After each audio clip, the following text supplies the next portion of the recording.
Okay, tomorrow in class we're going to go over a little integer review and then we're going to apply it to some practice problems.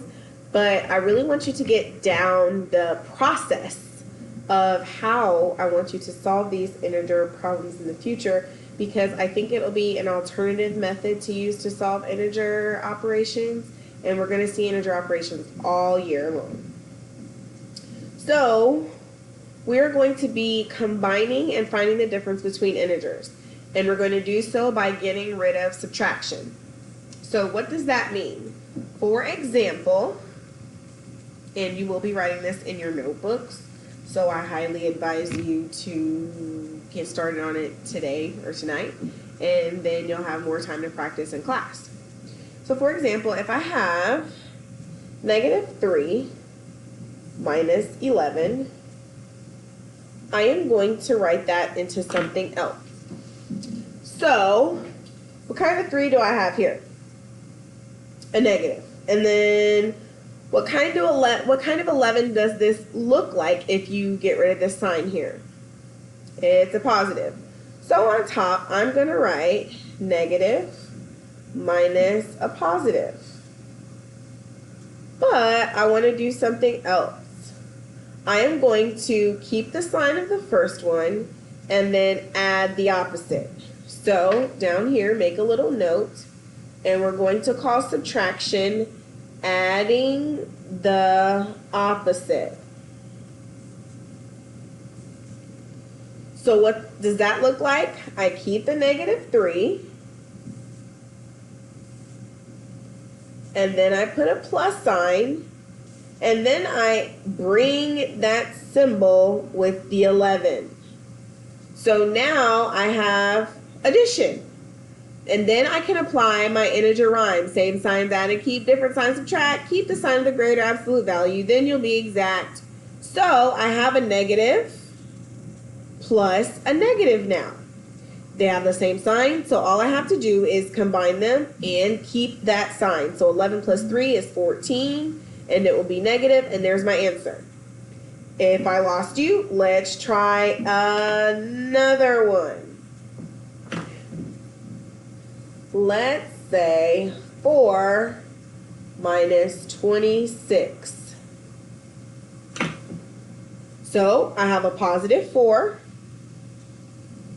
And I have what looks like a positive 26. So I'm going to get rid of subtraction by keeping the first term and adding the opposite. I'm going to keep the 4, and then I'm going to add the opposite of 26. Now I have different signs, so I must do what? And I need to label them. Positive plus a negative. I need to keep the sign of the greater absolute value, which is 26, and it's negative, and then I subtract them. I have to find the difference for this one, ignoring the signs. 26 minus 4 gives me 22, and then I put the answer here, and then I am done. Now, what would happen if I had double negatives? So let's try negative 12 minus negative 64. So I need to determine what types of numbers I have here. This is a negative, and this is also a negative. So I have negative minus a negative. Then I want to, back up here, add the opposite. So I'm going to rewrite it as negative 12 plus 64. Remember in class I told you to turn this into a big old plus sign? That's exactly what I just did. I made it a plus sign. Okay, I am adding the opposite. Whenever you see a minus sign, that's adding the opposite. So now I have a negative plus a positive, and I need to keep the sign of the greater absolute value, which is 64. So my answer is going to be positive.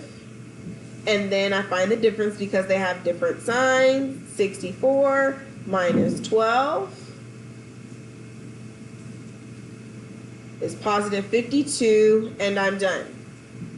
Okay? So tomorrow in class, we're going to get a note sheet to staple into our books or our notebooks so that we can refer to this as adding the opposite. And up at the top, integer review, combining and finding the difference between integers. Up here in parentheses, please put adding the opposite. Okay, I am getting rid of subtraction. It's going to go away. Now, essentially, we subtract here, but this is elementary subtraction. Okay, we learned this back in 2nd or 3rd grade on how to subtract these numbers and how to subtract this. We can do this very easily. This is where our insecurities come in, and we're not sure of what our results should be. So I'm giving you an added tip or trick on how to operate with integers when you see a minus sign in between two integer values.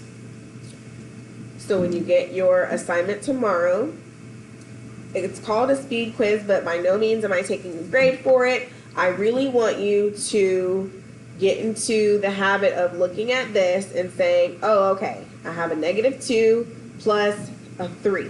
So I want to write up here, this is negative, and this is positive, and then I want you to tell me what I'm going to do. Since I'm adding them, I already have the idea, I already have addition here, so I don't have to change it. But down here, I have a negative